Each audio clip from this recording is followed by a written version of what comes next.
National Herald case में दिल्ली में ED के सामने पेश होने के बाद भोपाल में नेता प्रतिपक्ष डॉक्टर गोविंद सिंह ने बीजेपी पर जमकर हमला बोला। नेता प्रतिपक्ष ने कहा कि 2023 चुनाव में बीजेपी की नाव डूबने के कगार पर है, लिहाजा बीजेपी ईडी, सीबीआई जैसी संस्थाओं का दुरुपयोग कर रही है। नेता प्रतिपक्ष गोविंद सिंह ने कहा कि ईडी बीजेपी का एजेंट बनकर काम कर रही है। डॉक्टर गोविंद सिंह ने कहा कि उन्होंने आज तक कोई अपराध नहीं किया।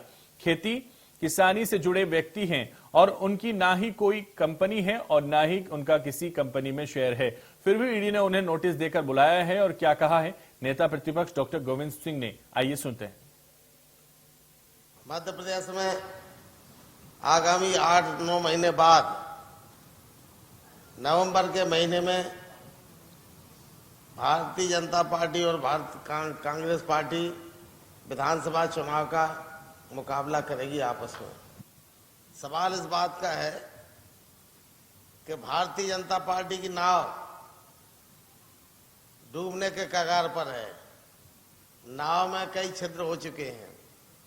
अब उन पर पैबंद एक कांग्रेस पार्टी के नेताओं को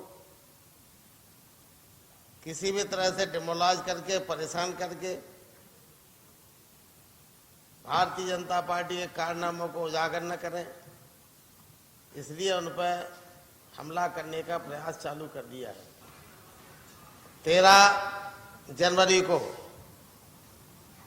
ईडी के ऑफिस से मेरे नाम से एक सम्मन डाक से आया, जो मुझे 24 जनवरी को प्राप्त हुआ। जब मैंने देखा, पूरा पढ़ा, उसमें मैं ये नहीं समझ पाया उसमें क्या लिखा है। बोले आपका आइए, आपको सम्मन है, उपस्थित होना 11 बजे। और ईडी का काम ये हो गया है, भारतीय जनता पार्टी के एजेंट बन के जो विरोधी दल के नेता हैं उनको परेशान करना, जाके दफ्तर में बैठाना, दिन भर बैठे रहना।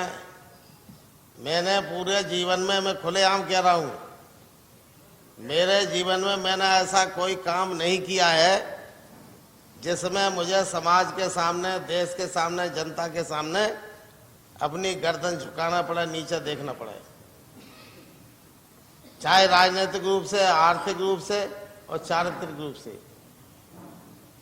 हम खेती किसानी के अलावा कोई काम नहीं, कोई धंधा नहीं, किसी कंपनी में हम शेयर होल्डर नहीं, किसी को कंपनी को बनाने की जानकारी मैं जानता तक नहीं, कंपनी कैसे बनती है।